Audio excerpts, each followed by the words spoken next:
Welcome to this lecture on unpacking the self.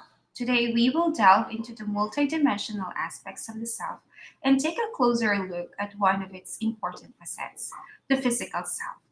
The concept of the self is complex, involving multiple layers of identity, experiences, and personal insights. To truly understand ourselves, we need to break down these layers, analyzing the roles they play in shaping who we are. This process is what we call unpacking the self. The self can be thought as our awareness of our own identity, including our thoughts, feelings, and physical body. This sense of self helps us navigate the world, shaping our behaviors, relationships, and how we respond to challenges. Unpacking the self allows us to become more self aware, recognize our strengths, and identify areas for growth. It also helps in understanding how external factors like society, culture, and relationships influence our perception of who we are. The self is not a singular, fixed entity. It can be divided into several dimensions: the physical self, the emotional or sexual self, the material or economic self, the political or moral self, the spiritual self, and the digital self. These dimensions work together to form our holistic identity. Now, let's take a closer look at the physical self, which is one of the most visible and tangible aspects of our identity. It includes our body, appearance, and the biological systems that keep us functioning. The physical self refers to our body's structure, health, and how we perceive and present our body to the world. It is shaped by biological factors like genetics, nutrition, and health, but also by social and cultural influences. In this session, we will explore how our physical form influences our identity, behaviors, and how we are perceived by society.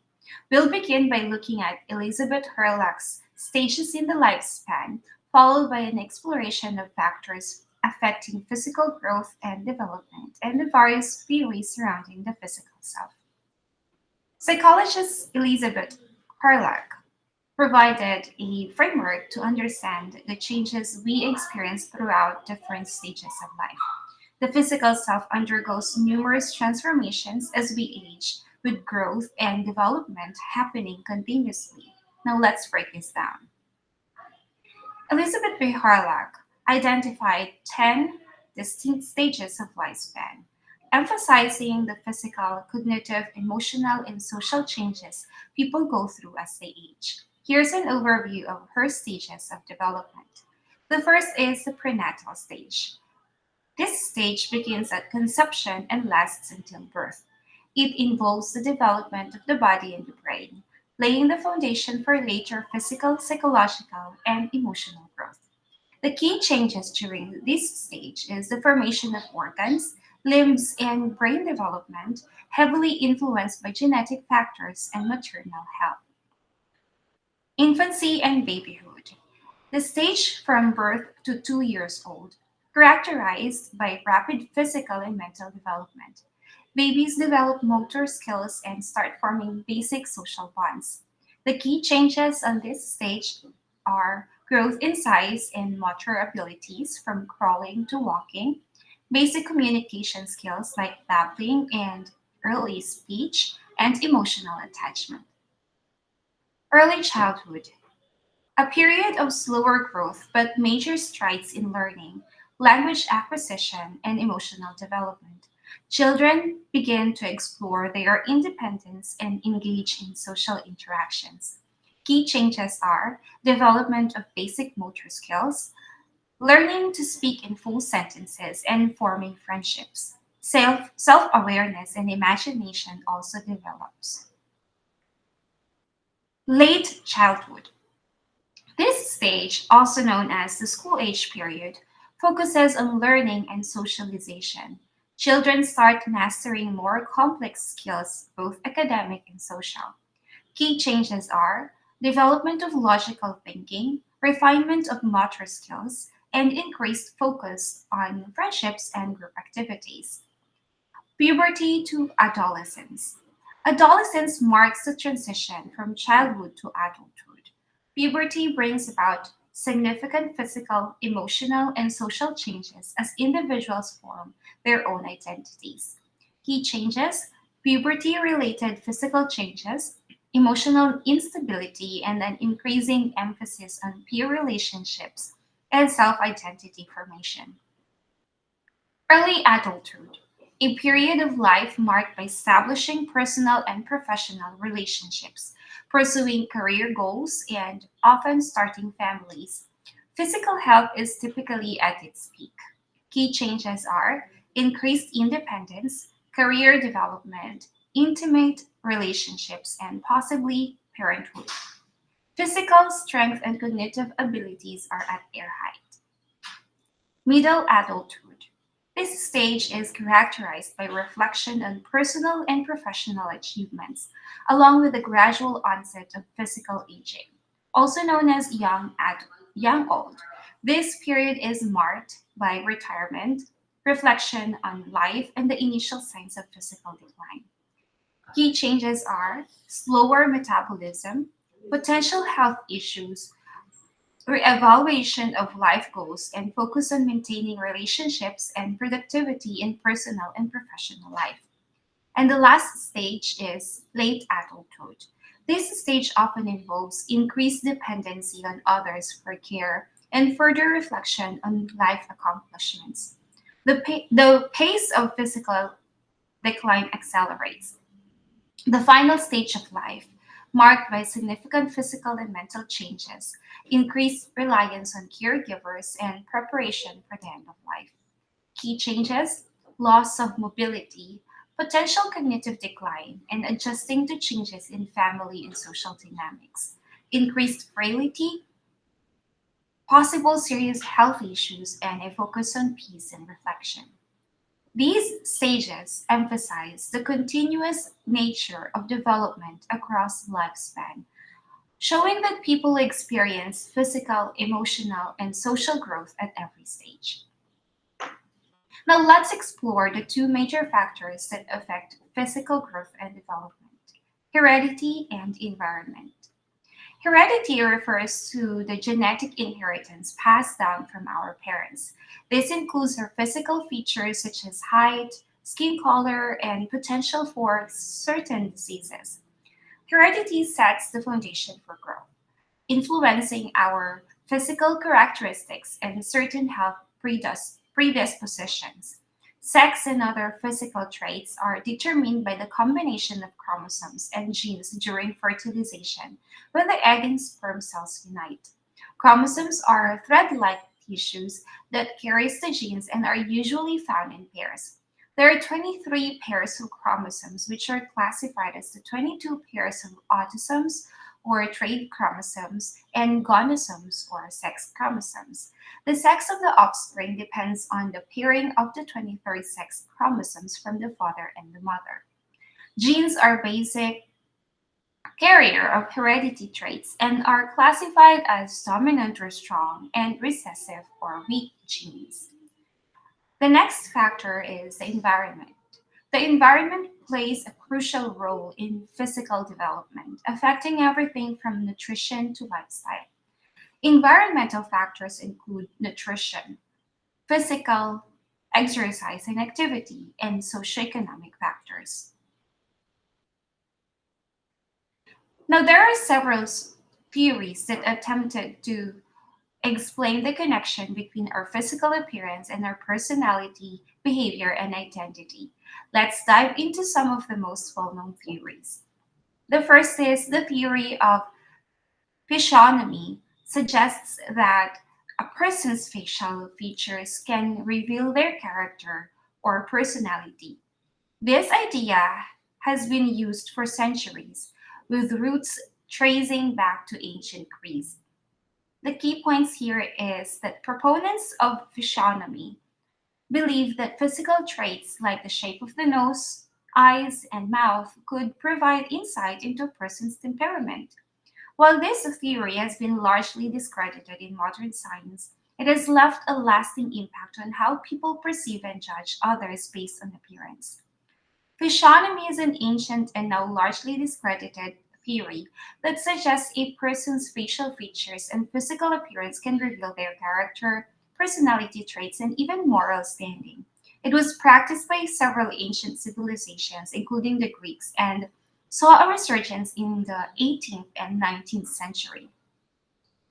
Physiognomy has roots in the works of classical philosophers like Aristotle and Hippocrates, who believed that physical features could indicate inner qualities. However, the theory was more formally developed in the late 18th century by Johann Caspar Lavoisier, a Swiss pastor who popularized physiognomy through his book Essays of Physiognomy. The theory posits that specific facial traits are linked to particular personality traits. Like, for example, a strong jawline was thought to indicate determination and willpower. Large eyes were associated with sensitivity or emotional depth, and a broad forehead suggested intelligence. Lavoisier and other proponents believe that not just facial features, but the shape of the skull and body proportions could provide insight into an individual's personality. This belief also contributed to the development of phrenology, a related pseudoscience that examines skull shapes to predict behavior and mental capabilities. Despite being discredited, physiognomy's influence can still be seen in modern day stereotyping and first impressions. People continue to make judgments based on appearance, often unconsciously. Additionally, physiognomy laid the groundwork for related pseudoscience like phrenology and the development of eugenics.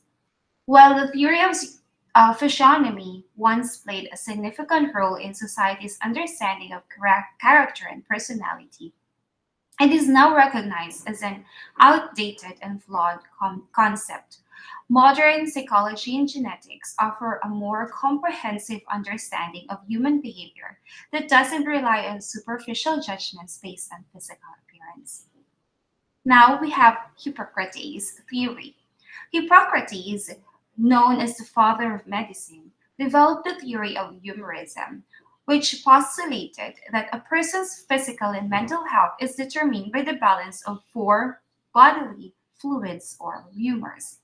The four humors: blood, linked to a sanguine, cheerful personality; yellow bile, associated with a choleric, ambitious temperament; black bile, tied to a melancholic, introspective nature; and the phlegm, connected to a phlegmatic, calm, and emotional disposition. Hippocrates believed that imbalances in these fluids could lead to both physical illness and psychological disorders. While humorism is no longer scientifically accepted, it shaped early medical practice and the study of temperament. William Shelton introduced the body type theory, also known as somatotypes, which classifies people into three basic body types, each linked to certain personality traits.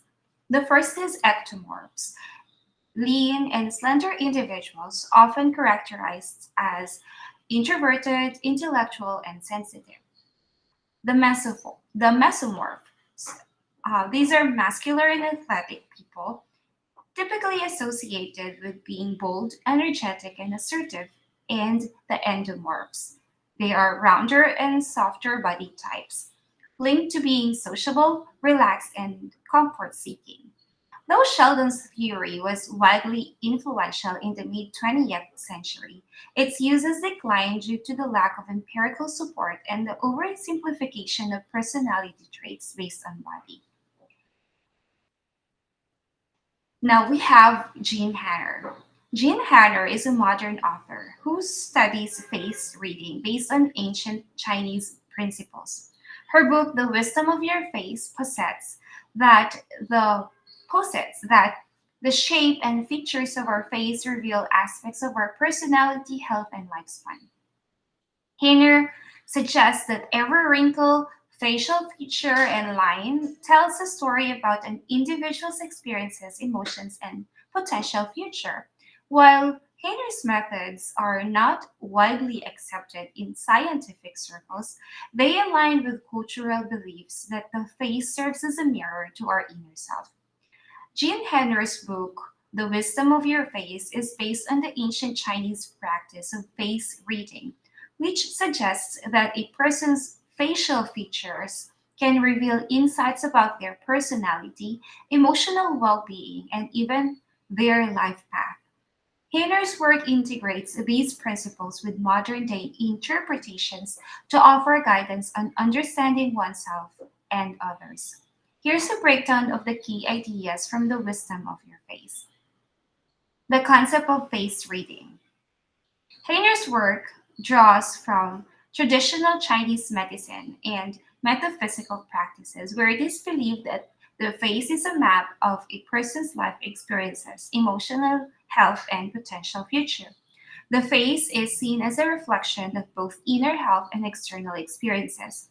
Hayner suggests that each wrinkle, feature, and line tells a unique story about the person's life and character. The key facial features and their meanings. Forehead represents a person's early life and their thinking style. Eyebrows reflect one's emotional energy and how they interact with others.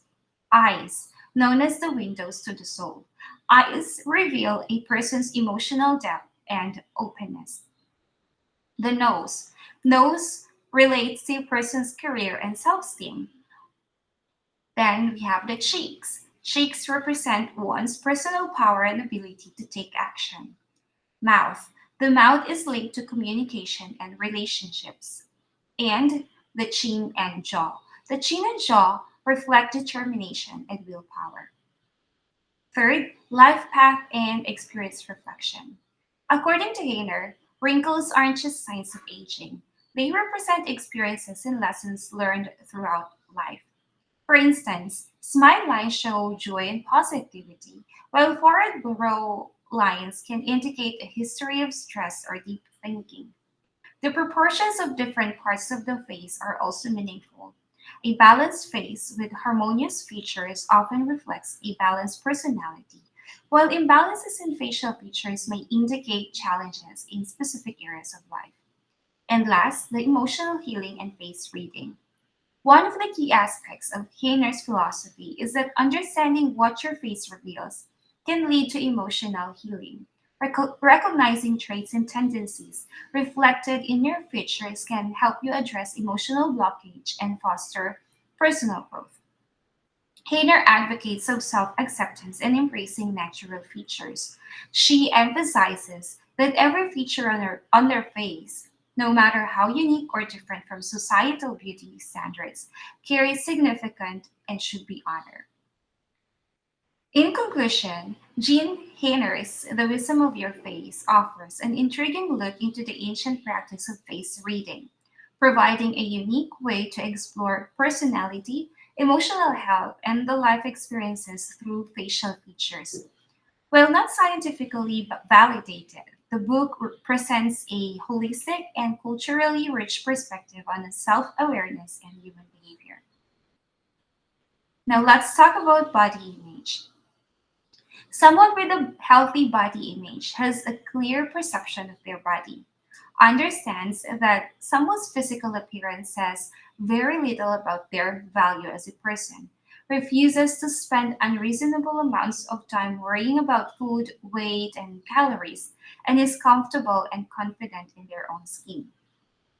While there are endless pressures that influence the way we feel about our bodies, there are several major influences that help to shape a person's sense of themselves and their bodies, including peers, media, family, and culture. One of the critical aspects of the physical self is the body image. This is where the physical and psychological aspects of the self intersect. Society often indicates what is considered ideal in terms of appearance, and these standards are constantly reinforced by the media. Whether it's through advertising, television, or social media, we are bombarded with images of the ideal body, which can create pressure to conform. Recently, there has been a shift towards promoting body positivity, which encourages acceptance and appreciation of all body types. The movement advocates that every individual, regardless of size, shape, or appearance, should feel confident in their physical self. How we perceive our bodies can have a profound impact on our mental well being.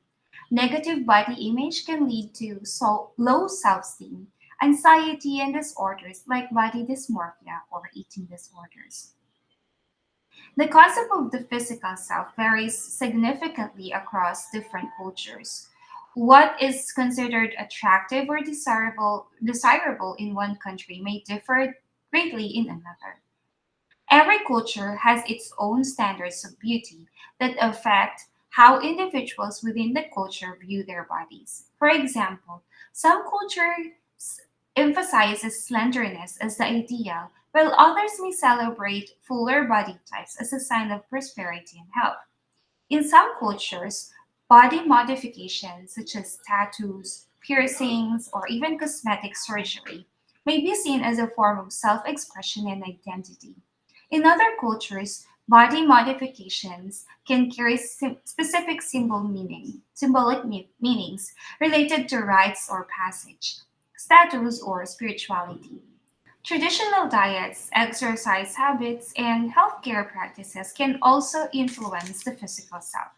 For example, some cultures have specific nutritional practices that promote longevity and physical health, while others may prioritize different forms of physical activity. Finally, let's discuss the importance of beauty in the concept of the physical self. Beauty is a concept deeply ingrained in society and culture, influencing self esteem, social interactions, and even career opportunities. The importance of beauty is a complex topic that spans cultural, psychological, social, and philosophical domains. Beauty, through subjective or though subjective, plays a significant role in how people perceive themselves and others, and it impacts various aspects of life, from self esteem to social dynamics. Here are the key reasons why beauty holds importance. The first is cultural standards of beauty. Every society has its own standards of what is considered beautiful. These standards often evolve over time and can influence how people feel about their physical appearance. Every culture has its own set of beauty ideals, which reflect the values and aesthetics of that society. In many cultures, beauty is closely linked to health, youth, and fertility, which are often seen as desirable traits. However, standards of beauty vary across time and place, influenced by media, fashion, and cultural evolution. From an evolutionary standpoint, beauty is often associated with traits that signify health, fertility, and genetic fitness. Symmetry, clear skin, and youthful features are considered attractive in many cultures because they are potential indicators of reproductive success. These traits are often favored in mate selection, both consciously and subconsciously. Some theories suggest that the importance of beauty is rooted in survival instincts. Features considered beautiful might indicate a person's ability to survive and thrive, thus making them more desirable as mates and ensuring the continuation of strong genes. Impact on self esteem.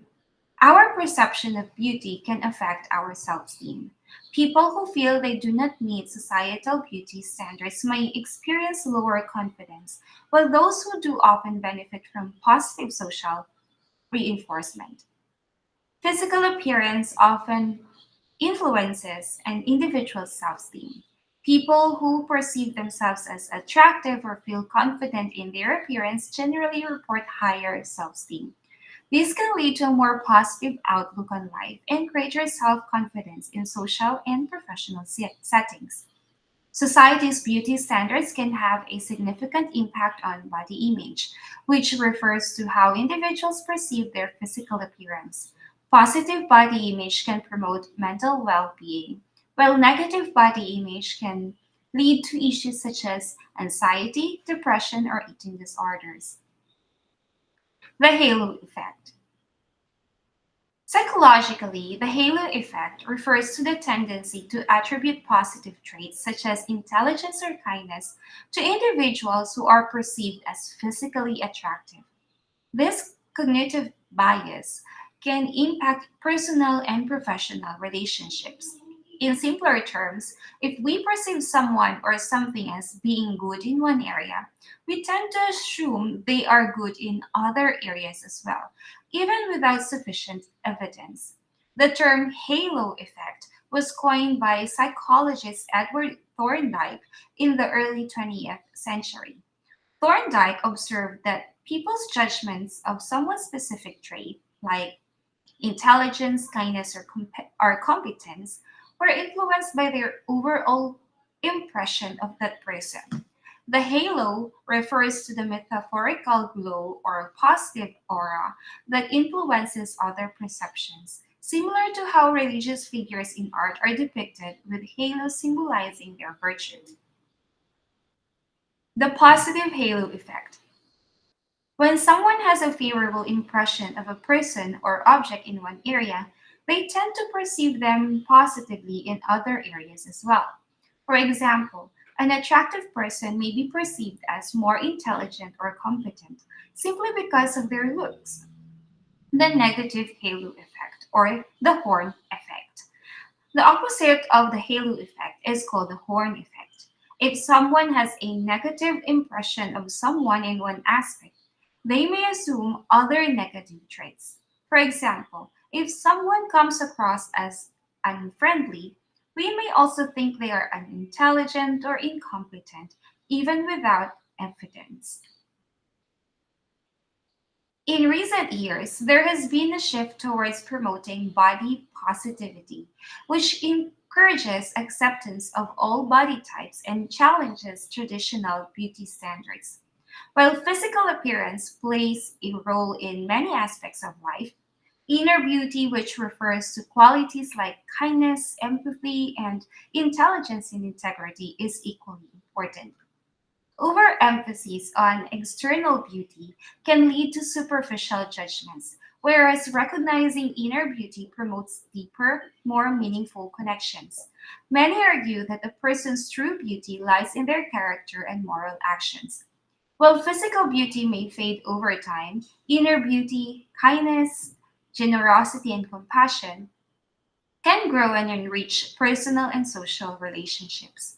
In recent years, movements like body positivity have challenged narrow beauty ideals, advocating for the acceptance of all body types and appearances. This shift towards inclusivity highlights the importance of redefining beauty standards to promote diversity and self acceptance. Modern society is increasingly embracing a more diverse and inclusive definition of beauty, recognizing the value of different body types, skin tones, and features that deviate from traditional ideals. This cultural shift encourages people to see beauty in uniqueness and individuality. In conclusion, the physical self is shaped by both genetic factors and environmental influences. Various theories offer insights into how our physical appearance might be linked to our personality, identity, and behavior. As we navigate our understanding of the physical self, it's important to reflect on the societal and cultural standards that shape our views of beauty and self worth. And while beauty has long held a place of importance in human society, it is a multifaceted concept that affects individuals on personal, social, and cultural levels. The physical attractiveness of a person may bring social advantages, but true beauty encompasses both external appearance and internal character. Balancing the appreciation of physical beauty with the recognition of inner qualities is essential in fostering a more inclusive and compassionate society. Now, thank you for your attention, and I encourage you to continue exploring these concepts as you reflect on your own physical self.